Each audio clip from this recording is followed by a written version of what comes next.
city of Murrieta is 33 square miles. We got 5 fire stations. At those stations we have 4 fire engines, 1 ladder truck, and on each piece of equipment we've got 3 firefighters, 3 shifts, so 16 people working on any given day within the community. So although we're a city of about 115,000, which is a pretty good sized city, it still has a small town feel to it.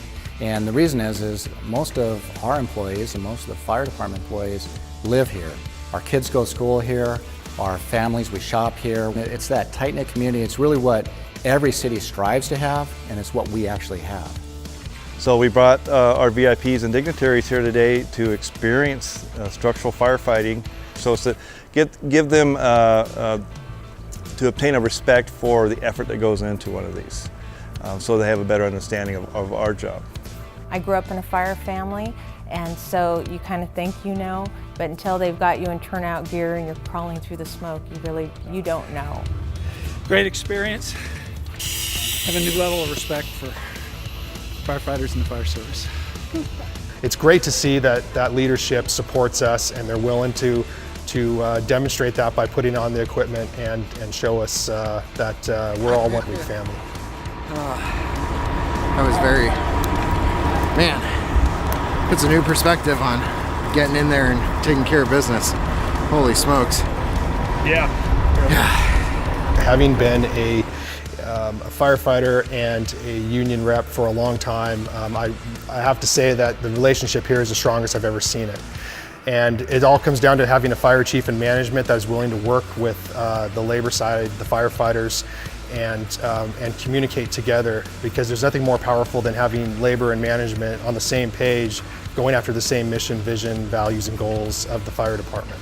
Over the last several years, there's been an expectation, especially with the downturn in the economy, that we become better businessmen and women and we enhance our relationships. So I've been in the city of Murrieta for 3 years, and that became one of our highest priorities. And we decided that we can do one of a couple things. Either we can dig a hole and throw the dirt over us and hope that everything blows by, or we can get out there, again, educate the community as to who we are and make sure they understand that we're more than just the fire department. Citizens Academy is an academy that was started a couple years ago with Chief Ferguson. I was lucky enough to be in the first year's academy class. We've got an 8-day academy, 3 hours per week for 8 weeks, and the last one's like a muster, which is like a competition that they have. Really, it's designed to let the community come into the department and learn about everything we do. Nothing we do in the police department or the fire department should be a secret or a surprise. So knowing the ins and outs of the department like that is huge to be able to tell the story for them in the community, and especially to the business community. So there are a number of things that I learned going through the academy, just about how many different areas of expertise that firefighters have to have. Certainly not just about responding to fires, vehicle extrications, medical aid calls. There's a whole myriad of things that they do that we weren't aware of. And he likes his little trophy he got too, so. Yeah, I did. Relationships are the most important thing we can do. So if we have a little bit of fun and just have a conversation, I think as much as anything, there's value in that. Outside that, when we have discussions about anything from staffing to equipment or fire behavior or wildland, they're going to have some context. We'll be able to have an educated conversation about exactly what that means. The business model for the fire department here has really been one of continuous improvement, which is why they went through the accreditation process and why they've been recommended for approval. So the accreditation agency is the Center for Public Safety Excellence. What's unique about it is there's only roughly 250 fire departments in the entire world that are accredited. Right? There's only 18 other departments in the state of California, and we'll be the first in the county of Riverside to be accredited. And that doesn't mean that everything is great with the fire department. That means that they are aware of everything and they're working on solutions. And they're doing that in a transparent manner. So they're involving folks here in the community. They're involving the rest of the staff with the city.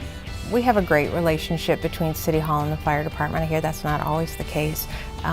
I have a lot of respect, as does the council and our executive team, for Scott and all of our executives over at the fire department. They've done some amazing things with this accreditation process. It is validation to see that all the hard work, this blending of two cultures, the future with the past, that it's working and it's worthwhile. It by no means that we've arrived. And so the point of the journey is not to arrive, because you don't arrive. You're always evolving, you're always changing, and if you stop changing, everything's going to pass you by. In fact, it's important to understand that while the economy's hit us as hard as it is, we've identified the gaps, but we've got hope, we've got a future, we've got a vision, and that's what we're embracing.